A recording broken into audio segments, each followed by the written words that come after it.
Welcome to Dr. B.R. Ambedkar Open University UG first year first semester course on microeconomics. We are going to talk about the block 1 on basics of economics. The topic we are going to talk about is Introduction to Economics, Nature and Scope of the Economics. Now, how this word of economics has come, we will try to understand from that.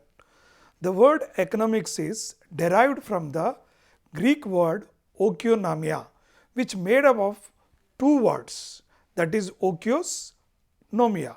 Oikos means household, nomia means management. So hence, the economics can understood as household management. So that means managing household.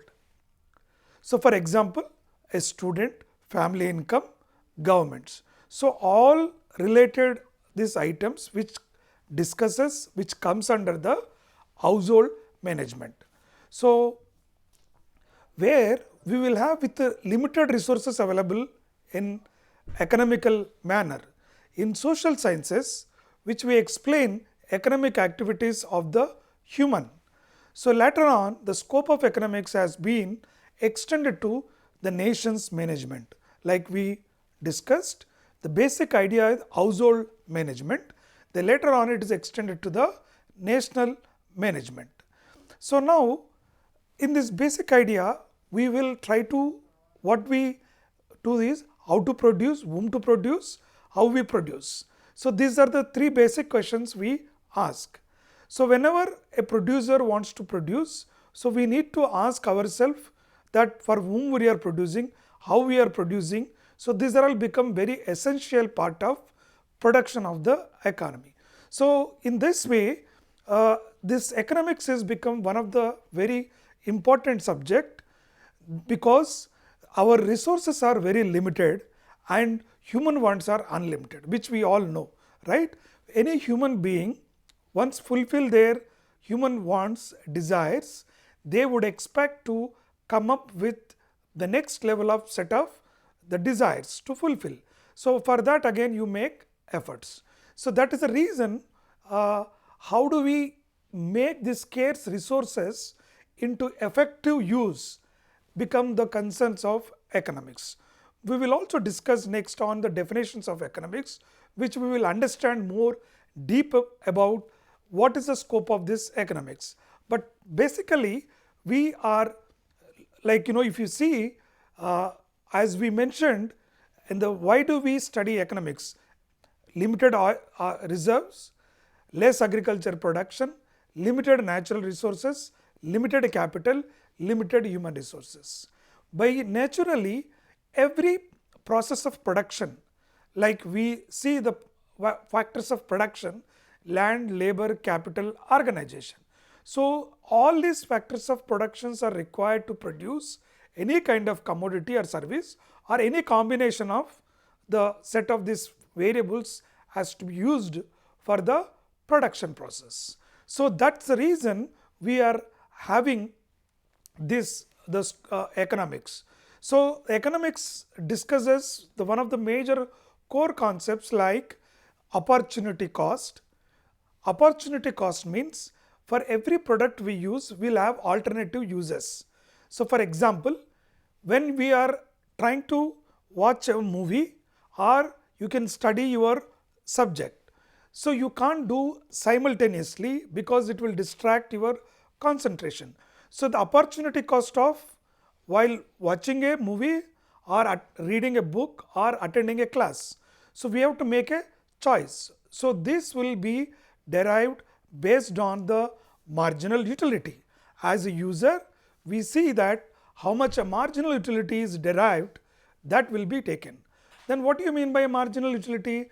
Marginal utility is the additional utility which we derive for using any kind of commodity or services. So that is the reason whenever in economics, this opportunity cost become very, very important. Apart from limited resources, how we use effectively to fulfill human wants. So this opportunity cost also become one of the major important source. So along with that, We will also talked about the marginal utility or the additional utility. Students, we have to remember that marginal utility concept is used in throughout our economics in different contexts in different times, but the meaning is majorly by using of additional 1 unit of production, how much the total utility we will be able to derive, that is a matter of concern. So, that's a point where we are talking about. So, likewise, is that if you want to understand our basic economics, we have lot of vocabulary which you need to remember, you need to understand. So, first try to improve your vocabulary of economics, like even concepts like demand, supply, right. So, basically what do you mean by demand? If a person is who is willing to buy and also having a purchasing power, we call it as a demand, right.